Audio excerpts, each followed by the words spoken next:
السلام علیکم ورحمۃ اللہ وبرکاتہ۔ حضرت عمر کے بارے میں کہا جاتا ہے کہ آپ سے شیطان بھاگ جاتا تھا اور حضرت عمر جہاں سے گزریں گے شیطان وہاں سے نہیں گزرے گا۔ حضرت عمر کے فضائل کے اندر ہمارے اہل سنت کے اندر یہ روایت بیان کی جاتی ہے۔ یہ روایت صحیح مسلم، بخاری، ترمذی کے اندر مروی ہے۔ حضرت عائشہ رضی اللہ عنہا، حضرت بریدہ رضی اللہ عنہ اور اسی طرح سعد بن ابی وقاص رضی اللہ تعالیٰ عنہ سے مروی ہے۔ صحیح بخاری کی حدیث نمبر 3294 ہے اور صحیح مسلم کی حدیث کا نمبر 2396 ہے۔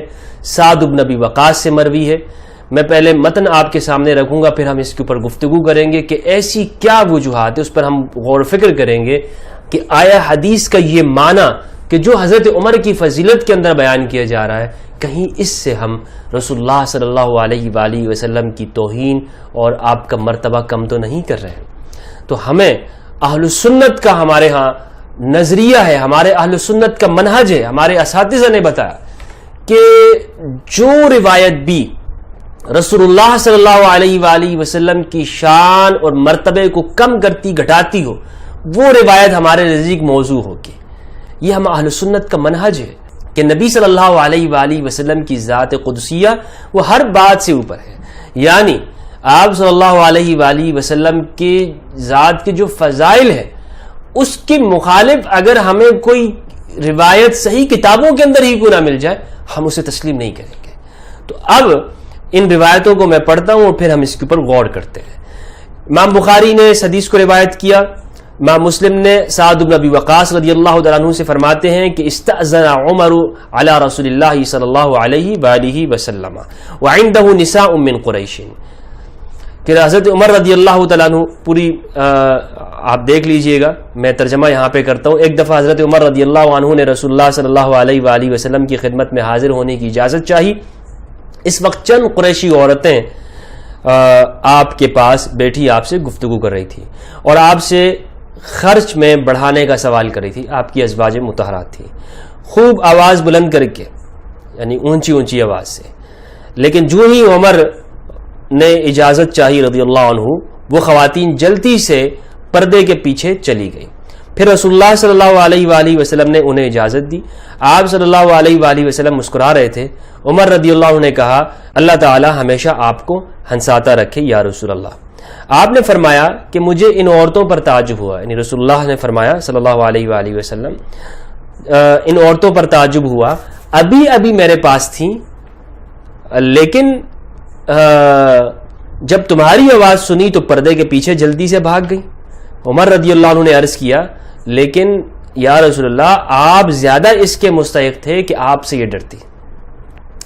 پھر انہوں نے کہا، اپنی جانوں کے دشمنوں، مجھ سے تو تم ڈرتی ہو اور نبی کریم صلی اللہ علیہ وآلہ وسلم سے نہیں ڈرتی۔ تو انہوں نے کہا، ازواج مطہرات بولیں کہ واقعہ یہی ہے، ایسا ہی ہے، کیونکہ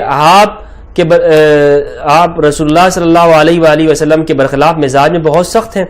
رسول اللہ صلی اللہ علیہ وآلہ وسلم نے فرمایا، اس ذات کی قسم جس کے ہاتھ میں میری جان ہے، اگر شیطان بھی کہیں راستے میں تم سے مل جائے تو جھٹ وہ راستہ چھوڑ کر دوسرا راستہ اختیار کر لیتا ہے۔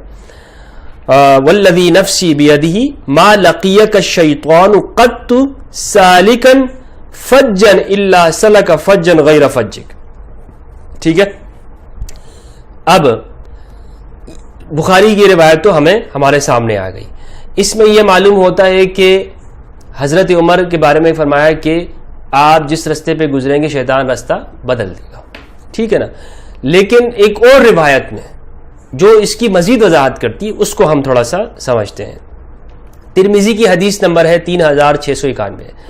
حضرت عائشہ فرماتی ہیں، ام المؤمنین رضی اللہ تعالیٰ عنہا، کان رسول اللہ صلی اللہ علیہ وآلہ وسلم جالسا فسمعنا لغتا وصوت صبیان۔ ترجمہ میں کرتا ہوں، رسول اللہ صلی اللہ علیہ وآلہ وسلم بیٹھے تھے کہ اتنے میں ہم نے ایک شور سنا اور بچوں کی آواز سنی۔ چنانچہ رسول اللہ صلی اللہ علیہ وآلہ وسلم کھڑے ہو گئے تو دیکھا کہ ایک حبشی عورت ناچ رہی ہے، حبشی عورت ناچ رہی ہے اور بچے اسے گھیرے ہوئے ہیں۔ رسول اللہ صلی اللہ علیہ وآلہ وسلم نے فرمایا، عائشہ آؤ تم بھی دیکھ لو، ناچ گانا ہو رہا ہے، آپ فرما رہے ہیں کہ آؤ تم بھی دیکھ لو، نوٹ کیجئے گا۔ تو میں آئی اور رسول اللہ صلی اللہ علیہ وآلہ وسلم کے کندھے پر اپنی ٹھوڑی رکھ کر یوں آپ کے سر اور کندھے کے بیچ سے اسے دیکھنے لگی. پھر آپ نے فرمایا کیا تو ابھی آسودہ نہیں, یعنی دل بھر گیا, دل نہیں بھرا, کیا تو ابھی آسودہ نہیں ہوئی؟ تو میں نے کہا کہ ابھی نہیں, تاکہ میں دیکھوں کہ آپ کے دل میں میرا کتنا مقام ہے, یعنی آپ مجھے مزید کتنا وقت دیتے ہیں. اتنے میں عمر رضی اللہ عنہ آ گئے تو سب لوگ اس عورت کے پاس سے بھاگ کھڑے ہوئے. یہ دیکھ کر رسول اللہ صلی اللہ علیہ وآلہ وسلم نے فرمایا میں جنوں اور انسانوں کے شیطانوں کو دیکھ رہا ہوں کہ وہ عمر کو دیکھ کر بھاگ گئے, پھر میں بھی لوٹ آئی. پوری حدیث میں نے آپ کے سامنے پڑھ دی, شاید آپ کے سامنے یہ پوری حدیث آج تک کسی نے نہ رکھی ہو. اس حدیث میں غور کیجئے گا. ناچ گانا ہو رہا تھا, آپ صلی اللہ علیہ وآلہ وسلم خود بھی دیکھنے گئے, حضرت عائشہ سے کہا کہ تم بھی آؤ, اور پھر وہاں دیر تک ٹھہرے رہے, اور آپ کو دیکھ کر وہ ناچ گانا, وہ شیطانی کام, معاذ اللہ اللہ اللہ سب کچھ ہوتا رہا. کوئی آپ شیطان کوئی وہاں سے نہیں بھاگا, لیکن جیسے ہی حضرت عمر آئے وہ سب لوگ وہاں سے چلے گئے. اس میں حضرت عمر کی فضیلت ہے. ٹھیک ہے, غور کیجئے. امام ترمذی کہتے ہیں حدیث کا نمبر ہے 3690. پچھلی جو حدیث تھی اس کا نمبر تھا 3691, یہ ہے 90, 3690. حضرت بریدہ سے فرماتے ہیں کہ رسول اللہ صلی اللہ علیہ وآلہ وسلم کسی غزوے میں نکلے, پھر جب واپس آئے تو ایک سیاہ رنگ کی حبشی لونڈی نے آ کر کہا اللہ کے رسول, میں نے نظر مانی تھی کہ اگر اللہ نے آپ کو بخیر و عافیت لوٹایا تو میں آپ کے سامنے دف بجاؤں گی اور گانا گاؤں گی. دف بجاؤں گی اور گانا گاؤں گی. عربی عبارت پڑھ لیتا ہوں ورنہ لوگ اردو میں اب کہیں گے کہ اس میں اس کا مطلب یہ نہیں ہے, یہ ہے یا رسول اللہ انی کنت نظرت ان ردک اللہ سالما, اگر اللہ نے آپ کو سالم لوٹایا, ان اضرب بین یدیک بالدف واتغنى, میں آپ کے سامنے بجاؤں گی دف واتغنى اور گانا گاؤں گی. غنا موسیقی کو کہتے ہیں عربی زبان کے اندر. غنا کس کو کہتے ہیں؟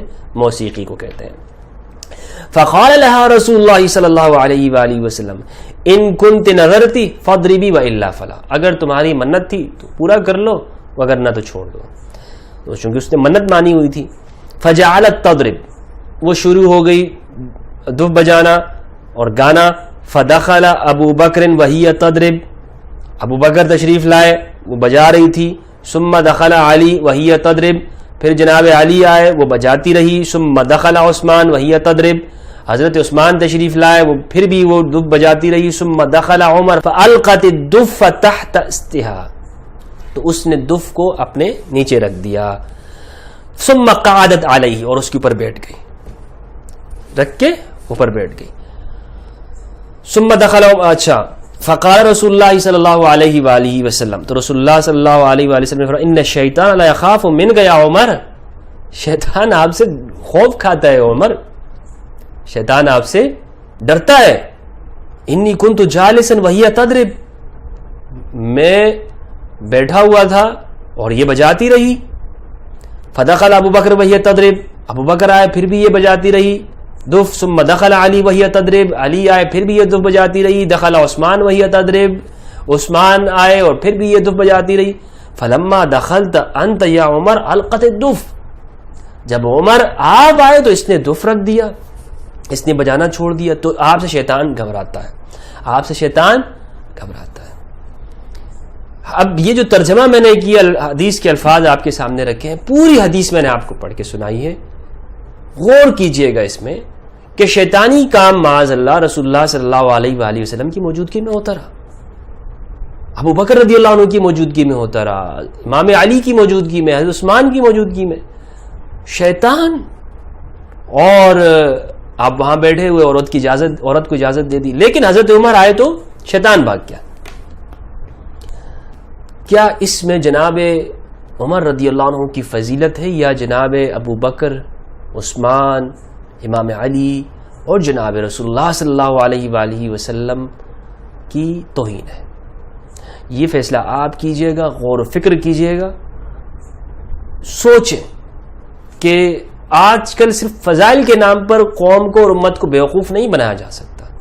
سوچنے کا دور ہے, تو سوچئے گا. اللہ سبحانہ و تعالی فہم کی توفیق عطا فرمائے ہم سب کو, اور ہماری حالت پہ رحم فرمائے. والسلام علیکم ورحمۃ اللہ وبرکاتہ.